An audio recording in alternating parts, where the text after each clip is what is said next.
By the way, don't you have anyone special? Me? At the reunion, a classmate who had been bragging about her engagement suddenly turned the conversation to me. I had to think for a moment about how to respond to such an unexpected question. But whether she took that pause as a denial, Julie suddenly burst into loud laughter and said, "Ahaha. Sorry, there's no way, right? Someone as plain as you getting married? That's just not happening." "No, it's not like that," I tried to interject. "You don't need to say anything more. I'm sure it hurts to listen to someone as fortunate as me talk about their life." And that's how she belittled me. People around started whispering and murmuring as they glanced at Julie. In the midst of that, one of my friends leaned in and said to her, "Hey, Julie. Ashley is. My name is Ashley Thompson. Since I was just a child, my mother has been involved in a business, and I've lived a life without financial worries. However, I do not have a father. In a world where it's expected to have both parents, this fact made me stick out, and I often felt isolated because of it. Thanks to this, during my childhood and adolescence, I was often the butt of jokes due to my family's influence. Julie, someone I've had a sour relationship with since elementary and middle school, has always been picking on me. And that hasn't changed even now, as a high school student." Julie's father is the CEO of a clothing brand. It was a brand popular among young women, and she often wore the company's new releases to work. Because of that, every time she wore something different, all her friends and other girls gathered around her. But on the other hand, I didn't particularly like the design of her clothes.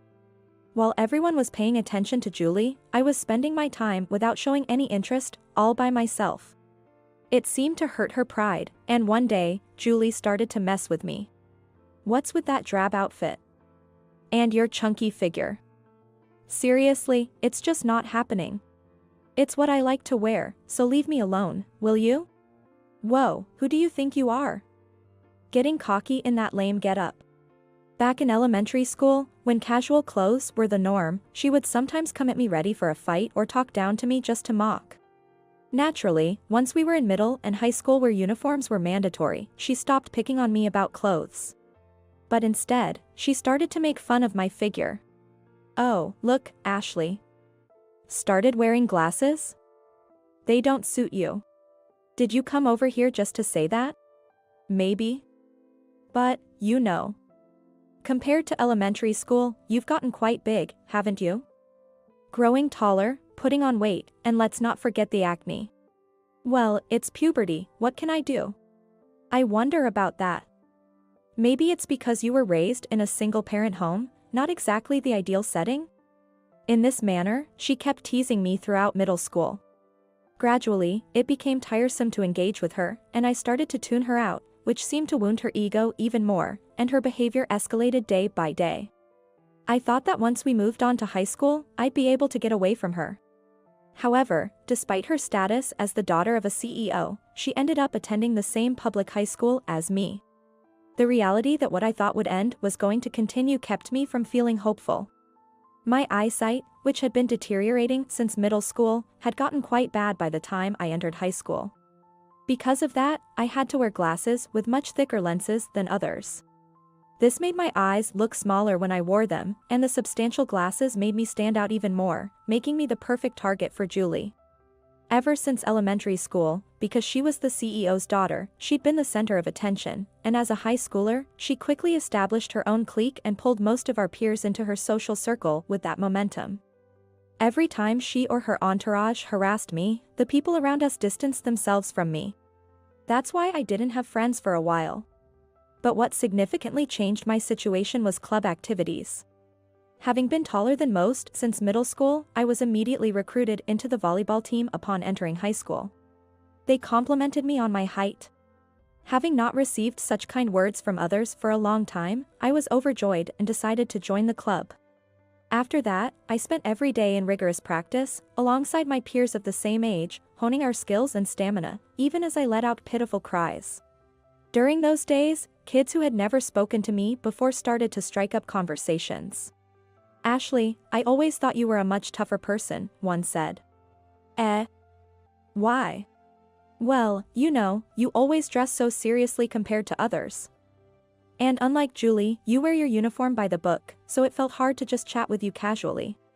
Is that so? Yeah. But as we trained together and shared meals, I realized that you're actually friendly and easy to talk to. I hope we can keep being friends from here on out. Of course. The feeling is mutual. Centered around the friends I made in the volleyball club, my circle gradually expanded. Having often been alone before, Julie used to pick on me a lot, but recently, since I'm usually with someone, my everyday life has become somewhat more peaceful. Additionally, the extra weight on my body that Julie had always mocked since middle school slowly got trimmed down thanks to the tough training, giving her less reason to tease me. After graduating from high school, Julie and I drifted apart. Thinking that we would end up at the same college, I deliberately chose a university out of state, and I managed to get in.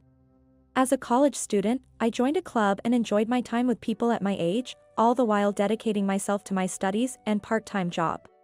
College life without her flew by, and before I knew it, I had joined the ranks of busy working adults. For a while, as an adult, I couldn't forget about Julie.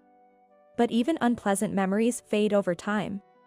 Then one day, a phone call from my mom brought back those intense feelings from the past. Ashley? It's been a while, it's your mom. How have you been lately? Yeah. Work's been going well, and I'm building some good relationships. Oh, that's wonderful. Oh, by the way, there's a letter here for you about a high school reunion. Really? I guess enough time has passed since graduation. It wouldn't be strange to have one by now. As I spoke with my mom on the phone, I reminisced about the friends and events from my high school days. Naturally, Julie crossed my mind as well. Got it. I'll come by to pick up the letter soon, Mom. Oh really? Then I'll make sure to have lots of your favorite chicken thigh stew waiting for you. Thanks, Mom. But don't overdo it, okay? It wasn't long before I went back to my parents' house. As I entered the house, the familiar aroma of chicken thigh stew and my mom's smiling face greeted me. Welcome home, Ashley. Hi, Mom. Here you go, this is that letter I mentioned over the phone. And, it's a bit early for dinner, but would you like a little nibble of the stew? Oh, thanks. But I'll look forward to the stew later. I entered the room I used to call my own and sat down at the study desk that was still there. I opened the envelope of the letter. Inside was an invitation with the date and participation fee for the reunion. Also enclosed was a small piece of paper with an email address for confirming attendance. To be honest, I wasn't thrilled about the idea of seeing Julie, who used to give me a hard time, but the thought of reuniting with friends from the most fulfilling time of my life got me excited. So, I immediately emailed my RSVP to the address. I wonder how everyone's doing. But more than that, I'm kinda curious about what kind of person Julie has become now. I found myself murmuring these thoughts while staring at the reunion invitation, not really reading it, just reminiscing. The day of the reunion. I was thrilled about meeting up with old friends. Everyone had changed so much, they had become more mature, some had learned makeup skills, turning into beauties beyond recognition. When all the attendees were gathered, the first thing we did was catch up on each other's lives, sharing laughs and fond memories. But during that, a cheer suddenly erupted from the middle of the venue. Something happened? Who knows? We went over to see what was going on. There she was, Julie, the last person I wanted to see again. She was showing off a lavish dress and flaunting a ring on her finger to everyone, bragging about her fiancé. This ring is from Cartier, cost $30,000. He bought it for me as an engagement ring. People, men and women alike, were asking her all sorts of questions. How's married life? How much do you guys save? What's the food like? It was like watching commoners and nobility. Shallow questions being thrown around and proudly answered. To be honest, it seemed pretty comical to me. Just the other day, we went on a date on his cruiser. I still remember the view we had perfectly. Where do you live now? I live in all sorts of places. In mansions with big yards, in villas surrounded by nature. I live wherever I want. And soon, I'll be living on the top floor of a high-rise. You can see the fireworks from the summer festival, the sea, and the view is just incredible. Julie seemed to be quite intoxicated with her current lavish lifestyle. The people around her who were listening to her stories were cheering at the dreamlike tales. I was completely turned off and walked away. Look at this. This is my fiancé. Then she showed everyone the photo on her cell phone, which perhaps explained why I heard exclamations like, "He's so handsome," and "What a hunk." I'm jealous. After a while, I was enjoying the meal prepared for the class reunion with my high school friends. While looking around at everyone, we were in the midst of conversations like, "We've all grown up, haven't we?" when I accidentally made eye contact with Julie, who had everyone's attention. She smirked and walked over to where I was. "It's been a while, hasn't it? I recognized you right away. You haven't changed a bit. You seem a bit thinner, though. Are you having a hard time? Are you okay?" Her immediate jab at me was just like old times. Her comment seemed to chill the air for a moment, but my friends, trying to be considerate, said, "Julie, we heard you got married. Congratulations." Then Julie, proudly showing off her ring, started bragging again. "Yes, that's right. He's a business owner, wealthy, and he treats me like a princess. He's my dream guy." She was so caught up in her own world, not giving a second thought to me, and kept going on and on about herself. The others started to frown with inconvenience at her endless chatter. When the reactions around her seemed to fade, Julie, as if suddenly remembering, looked at me and brought me into the conversation. "By the way, do you have someone special?" Me? Caught off guard, I hesitated. Perhaps taking my pause as a denial, Julie burst into loud laughter. "Ahaha. Sorry, there's no way, right? A plain Jane like you couldn't possibly get married. No, it's not like that, but there's no need to say more. Just listening to a fortunate person like me must be painful for you," she said, demeaning me further.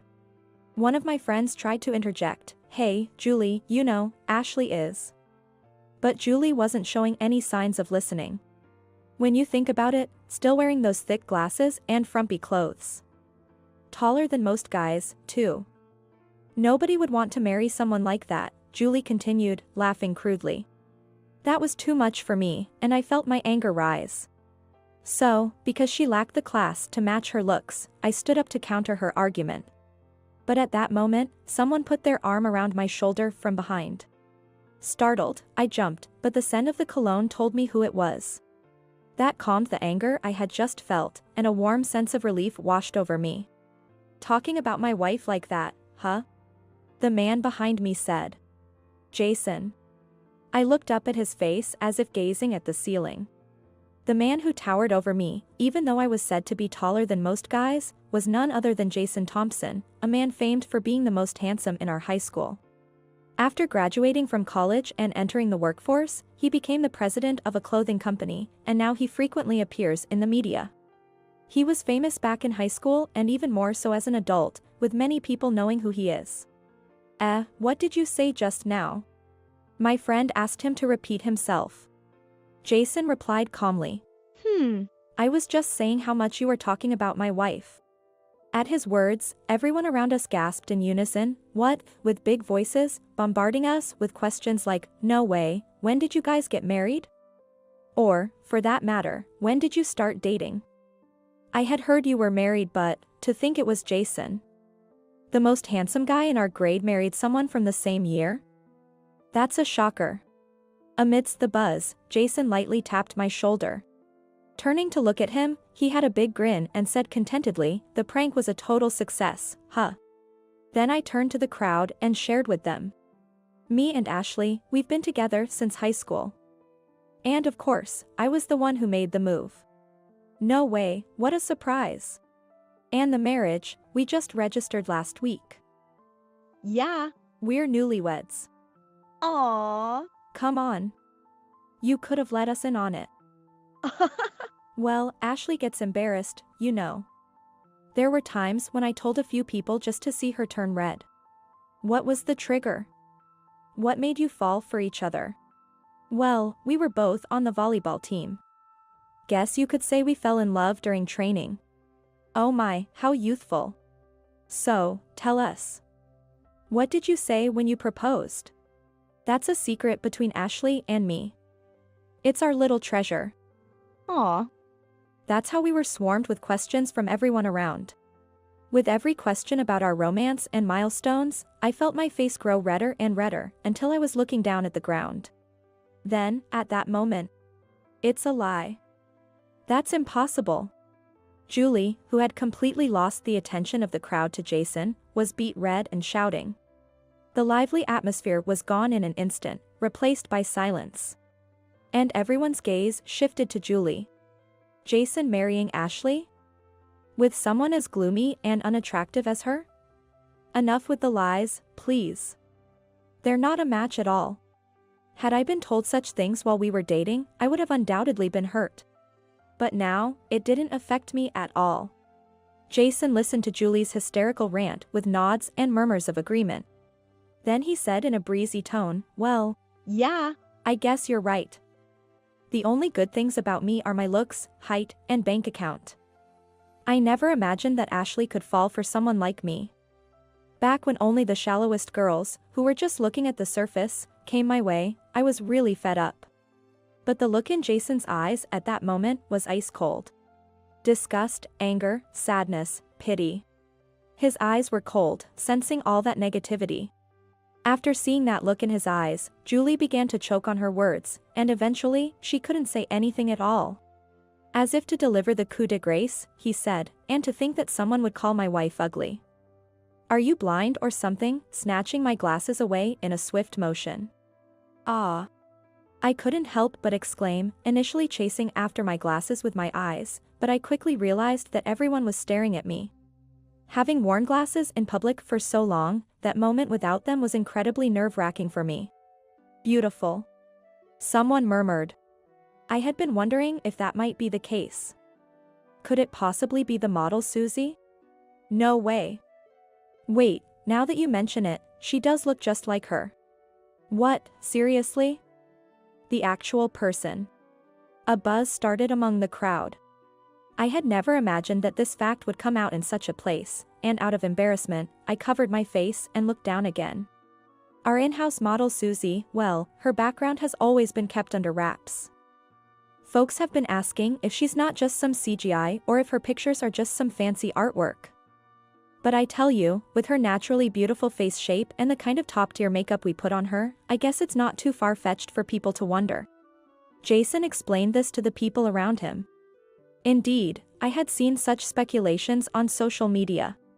Ever since I started working as the exclusive model for Jason's company, due to my tall stature and beautiful body lines, I had been careful about my body and posture.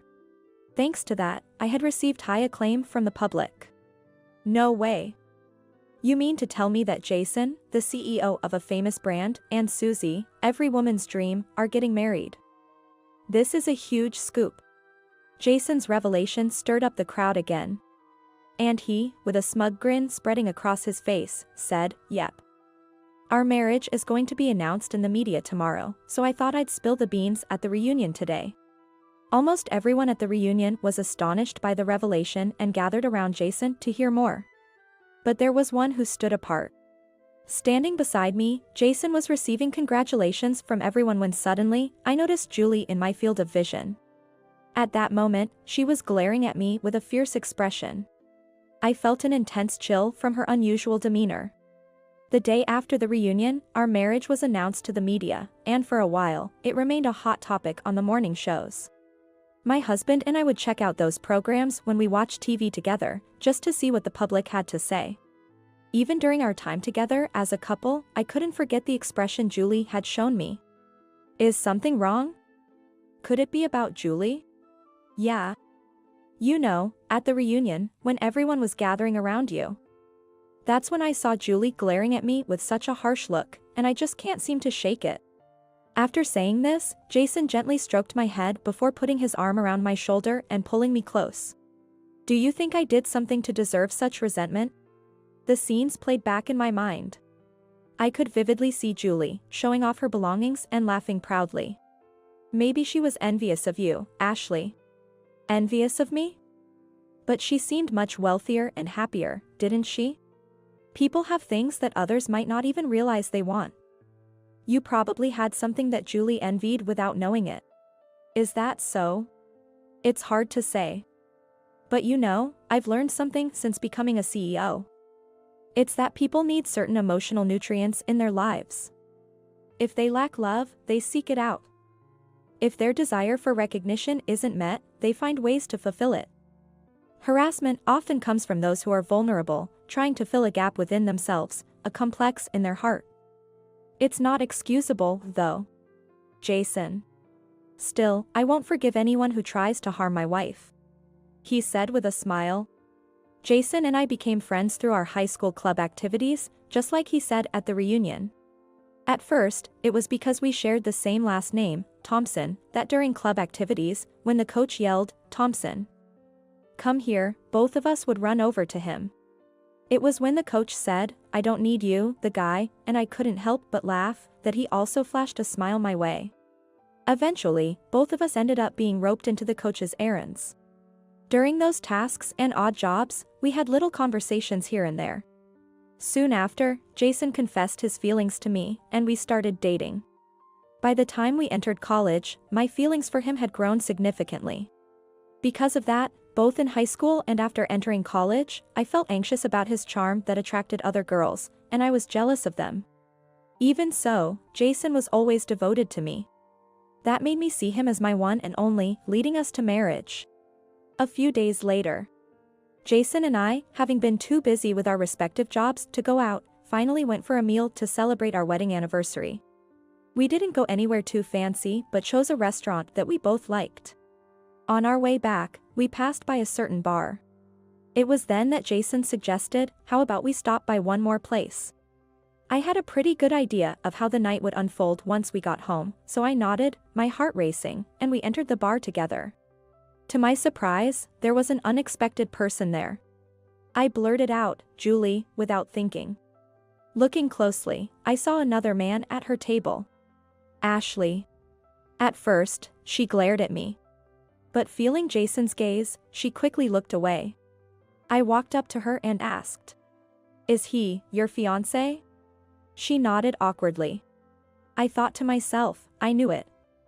But to be honest, he was quite different from the image I had gathered from everyone's opinions at the reunion. He was in a wrinkled t-shirt and sweatpants, sporting a stubble. After a fleeting glance at us, he was right back to focusing on his cell phone. On the other hand, Julie was all done up with her hair set nicely and makeup meticulously applied. Her outfit was fashionable, chosen with a careful eye for color coordination, and honestly, there was a noticeable air of sophistication about her that didn't quite match the man present here. For starters, he doesn't look nearly as rich as she makes him out to be. Why on earth are you guys showing up in a place like this? She was practically yelling at us, her voice loud and angry. Her face was quite red, which made it seem like she had been drinking. A place like this. We come to bars all the time, just like everybody else. Then why? If your husband is a businessman, shouldn't you be dining in hotels or fancy restaurants? That's what you do when you live it up, right? That's not really how it works. She was speaking in a tone that was different from her usual one. Her voice quivered as if she was on the verge of tears, and at times she raised it strangely loud. To this, Jason said, "We only go to those fancy places for special occasions or business entertainment as a CEO. You should understand that, being a wealthy man's daughter yourself." Humph. I wouldn't know about that. She finished off the half-finished drink on the table, then bowed her head and stopped moving. Jason and I made eye contact, gave a single nod in unison, and then we each took one of her shoulders to help her outside for a moment. Of course, we excused ourselves to her fiancé first. "Sorry, Jason. I just need a moment alone with Julie," I said. "Sure." Jason quietly went back inside the bar. On the deserted night street, I found myself alone with Julie. "Hey, Julie. It's just the two of us here," I said. "Huh? What are you trying to say?" "You don't have to keep up the facade to put yourself through this pain," I told her. "What? I don't understand what you are talking about." "You say that, but..." I moved closer to her. Taking her hand, I guided it to the corner of my eye. "Sure, Julie, you've done a lot of terrible things to me." I was really angry. But how can I stay mad when I see you crying like this? Tears were streaming down her face without end. Torn between my emotions and my reason, I couldn't help but hug her. And I said once more, "It's just us here." And then she... Wah! A scream echoed through the quiet night street. Her anguished cry seemed to tell of the great suffering she had endured in her life. Moved by the outpouring of emotion from Julie, who was now on her knees crying, I found myself shedding tears as well. It's been tough, hasn't it? So tough for you. For a while, we just held each other. Eventually, Julie stopped crying and her emotions settled down. Despite all the awful things I've done to you, Ashley. It's okay, it's all okay. I did hate you back then, but now, I can't even think of feeling that way anymore. Really, I'm so sorry, so sorry. Hey, can you tell me? Why did you do those things? And why did you lie about them? Yes. I'll tell you everything. I want you to hear it all. Thinking it wasn't right to let her talk on the side of the road, I took her to a nearby park. Sitting on a bench there, Julie shared many things with me. My family was very wealthy. But my parents got along terribly, always fighting every day. I was scared of their shouting matches, so I'd always hide in my room or go outside. But one day, the fights seemed to stop. One day, as a turning point? Yes. That day my father brought home a woman he called his secretary. I didn't understand it at the time, but now it's clear. That was the beginning of an affair. After that, Dad hardly ever came home. The fighting lessened, but compared to before, the house felt colder. Even so, we never wanted for money. So I started spending money, trying to soothe my insecurities by doing various things. Perhaps, that outfit you used to wear in elementary school. Yes. I bought that myself. I convinced myself it was a gift from my parents since it was bought with their money anyway. Julie. When I wore that outfit, kids at school would gather around and talk to me.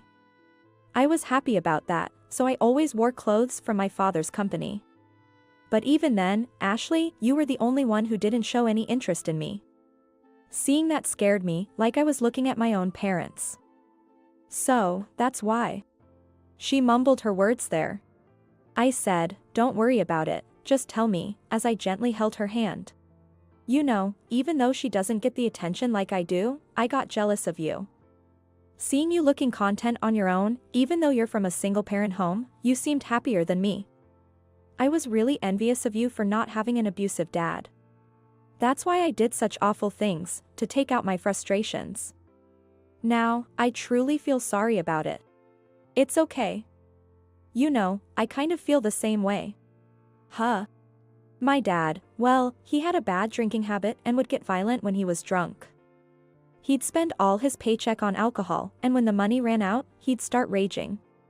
Eventually, he even came at me, demanding that I work though I was just a kid back then. So, my mom, sensing danger, took me and left the house. I heard she struggled a lot until they finally got divorced. We sat in silence for a while, not saying anything. So, what kind of person is the guy you are engaged to now? Honestly, he's pretty much like unemployed. He's always on his cell phone, saying he's checking Forex charts, but he's never actually made any money. On social media, he claims to be a day trader. Is that so? But why would someone like you fall for him? It's because he's kind. He would never hit me. He doesn't yell, nor does he gamble. Huh. But I think that's just normal behavior for anyone, isn't it? I don't know anymore. My dad and all the guys I've been with always take their bad moods out on me. But my current boyfriend doesn't do that, that's why I love him. What about money? Does it come from family support or something? When I asked, Julie shook her head. When I told my parents I wanted to continue my relationship with him, they opposed it. But he's the only one I can rely on now, so we had a huge argument. In the end, they disowned me. What? So, how are you managing with money? I'm earning it. Now, I'm working night shifts at bars and convenience stores. Is your fiancé not trying to work? He says his last boss was terrible and it left him with a trauma about working. I couldn't find the words to describe the severity of their situation. Then suddenly, I caught the scent of perfume. A fragrance that I've smelt over and over, that brings me comfort. I'm such an idiot, talking about this won't change anything, right? No, that's not necessarily true. Jason's voice came from behind me and Julie. When we quickly turned around, there were Jason and Julie's fiancé, whom we had seen at the pub. I asked them, "Did you guys happen to hear our conversation?" Yeah. I've been listening since Julie started talking about her father. Well, eavesdropping, huh? I guess I wasn't being very classy either. But, because I did that, I think I was able to create an opportunity for change. Jason looked at the man and nodded. The man stood in front of Julie, who was sitting on the bench. "Julie, I'm sorry. It seems I've been too dependent on you." Julie didn't say anything, just quietly looking down. "I had no idea you were going through so much pain," the man said. At those words, Jason spoke with a tone that seemed a bit angry. "Not realizing it. That just proves how little you cared about her. You just thought of her as a convenient girl or a cash cow, didn't you?" "No. That's not true. Then you'd understand that you need to change your behavior, wouldn't you? You never considered where the money you were using came from. The hardships she went through to earn it for you. You spent your days half-heartedly studying and not achieving anything. How can you say that's not true when faced with my words?" "That's..." The man shrank away. But at the same time, he clenched his fists tightly and said with genuine frustration, "You're right. I've lived with a naive mindset until now. I always said I wanted to do better, but in the end, To this, Jason asked, "So, what will you do?" Just then, Julie, who had been looking down, raised her face to look at him. Seeing the tired expression on her face, the man's own expression grew firm, and a look of determination appeared in his eyes. "I'll work. To no longer burden Julie, I'll find a job and study for my certification at the same time. No more half measures. For our life together, first, I'll find a job." "Humph. Is that so?" Jason, seeing the man's newfound resolve, handed him a business card. "I would have been mad if you kept playing the tragic hero. Seems like there's no need for that now. FX trading, for instance, only succeeds for those who seriously continue to study economics. If you're going to rely on that, you need to put in more effort than someone with a regular job. Either way, it's a thorny path. I won't say don't do it. But maybe there are things you should prioritize first? This business card is a ticket to the train heading to the future." "Just kidding. Jason. Shall we head back, Ashley? Before it gets too cold from the chill." "Yeah." I had trouble standing up from the bench after sitting for so long. Jason gently put his hand on my back to help me stand. Afterward, we left, disappearing into the darkness together. Sometime later, a call came to Jason from Julie's fiancé. Initially, Jason wasn't expecting much, but after referring him for a job, it turned out he was working earnestly. But well, whether it continues or not, that's a whole other issue. Though he sometimes says that, I know he's always concerned about him, going to listen to him talk, and occasionally heading out to grab a meal together. As for Julie's father's company, according to information that reached Jason, it wasn't going to last much longer. After Julie, an only daughter, left, her mother and her father's mistress ended up in a messy lawsuit. As a result, Julie's father had to pay a substantial amount in alimony for his years of infidelity. Honestly, if the divorce had been finalized sooner, I think Julie could have had a life with less hardship. I can't help but feel mixed emotions when I think about my life in comparison to hers. I believe both Julie and I don't have a very good impression of our fathers. At least I've never had a good impression of marriage, ever since I was young. So initially, even though I accepted Jason's confession, I kept dodging the topic of marriage. But still, with Jason expressing his love so directly, I was finally won over. From that moment, I felt immense joy and happiness in the affection he gave me. Then, one day, Jason said to me, "For the sake of the kids, it's best if the parents are close." He said that and gently placed his hand on my stomach. Yes, honey. Recently, we found out that a little future has taken root between us. Jason and I both cried tears of joy together. I'm a bit worried whether I can be a father that our child won't be ashamed of. Oh my. If you say that, I have my own fears, you know. Then, let's work hard together to be good parents, shall we? Yes, indeed. No one is born a bad person. It's by adapting to the harsh environments that are thrust upon us that our hearts get twisted, leading us all to walk down a not-so-good path in life, I think. Long ago, and then, on that day, by seeing the mean side of Julie and her vulnerable side, I was able to come to hold such a view. Still, hurting someone else is never excusable, no matter what. However, as a person who knows pain, I've resolved to not forget the kindness that allows for stepping forward when it counts. Because I feel that by doing so, I can increase the things that I can forgive, even if just by one.